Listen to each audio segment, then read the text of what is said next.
அந்த நாயக்கர் ஆட்சியின் நீட்சியாக தான் திராவிட முன்னேற்ற கழகம் இருக்குது. இது நாள் வரைக்கும் தெரியாமல் இருந்தால் கூட 2009க்கு பிறகு மக்கள் புரிந்து கொள்ள ஆரம்பிச்சிட்டாங்க. அதனால தான் தமிழ் தேசியம் இன்றைக்கி வளர்ந்தே வந்திருக்கு. இந்த பேச்சு இன்றைக்கி அதனால தான் வருது. ஸ்டாலினுடைய ஆட்சியை நீங்கள் எடுத்துக்கிட்டிங்கன்னா அவங்க தெலுங்கு ஆதிக்கத்தை நிறுவுறாங்க. இப்போ தமிழ்நாடு முழுக்க யாருக்கு அதிகமாக சிலை இருக்குதுன்னு பார்த்தீங்கன்னா தெலுங்கர் ராமசாமி நாயுடு, அண்ணாதுரை, இவங்களுக்கு தான். அடுத்து இப்போ பார்த்தீங்கன்னா எல்லா பேருந்து நிலையங்களுக்கும் கருணாநிதி பேரை வைக்கிறது, எந்த அரசு அலுவலகங்கள் எடுத்தாலும் கலைஞர் பேரை வச்சிடுறது, ஏதாவது திட்டங்கள் கொண்டு வந்தால் கலைஞர்னு பேர் வைக்கிறது, இப்படின்னு அவங்களுடைய குறியீடுகளை தான் நிறுவுறாங்க. இப்போ பார்த்தீங்கன்னா ஒரு பாலத்தை வச்சுருக்காங்க, ஜிடி நாயுடு பாலம்னு பேர் வைக்கிறாங்க. அதில் ரொம்ப புத்திசாலித்தனமாக திமுக என்ன செஞ்சிச்சு அப்படின்னா, ஒரு தமிழர்களில் எவ்வளோ பெரியவங்களாம் இருக்காங்க, ஒரு தமிழர் பேரை வைக்காமல் தெலுங்கர் பேரை வைக்கிறாங்க.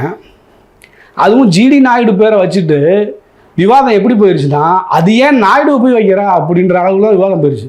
ஏன்னா ஒரு தமிழர் பேரை வைக்காமல் ஏன்னா தெலுங்கர் பேரை வைக்கிறேன்னு கேள்வி கேட்காம ஜிடின்னு பேர் வைக்கணுமா ஜிடி நாயுடுன்னு பேர் வைக்கணுமான்னு விவாதம். இதில் தான் அவங்களுடைய புத்திசாலித்தனம் இருக்குது.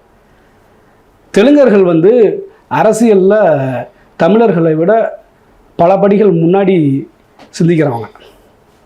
ஏன்னா 600 வருஷமாக அவங்க அதிகாரத்திலே இருக்காங்க. தமிழர்களை எப்படி ஏமாற்றணும் அப்படிங்கிற ஒரு கலையை அவங்க கற்று வச்சுருக்கிறாங்க.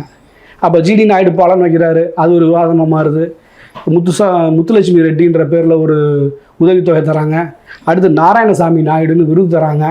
தகைசால் தமிழர் அப்படின்ற ஒரு விருதை தெலுங்கர் சங்கரையாவுக்கு தராங்க. தகைசால் தமிழரை தமிழர்களுக்குள்ளே கொடுக்கணும். அப்போது நீங்கள் சங்கரையாவை தகைசால் அவர் தமிழரா? அவர் தமிழர்ன்றதுக்கு வரையற நீங்கள் என்ன நீங்கள் நினச்சா அவங்க தமிழரா? ஒன்று. ரெண்டாவது, சாதி ஒழிப்புன்ற பேரில் தமிழ் சாதிகள்லாம் ஒழிச்சிட்டு இவங்க நாயுடு ரெட்டி இந்த பேரை மட்டும் நிறுவி வச்சுக்கிட்டு இருக்காங்க. அப்போ தமிழ்நாட்டையும் ஒரு தெலுங்கர்களுக்கான மாநிலமாக இவங்க ப்ரொஜெக்ட் பண்ணுறாங்க திமுக.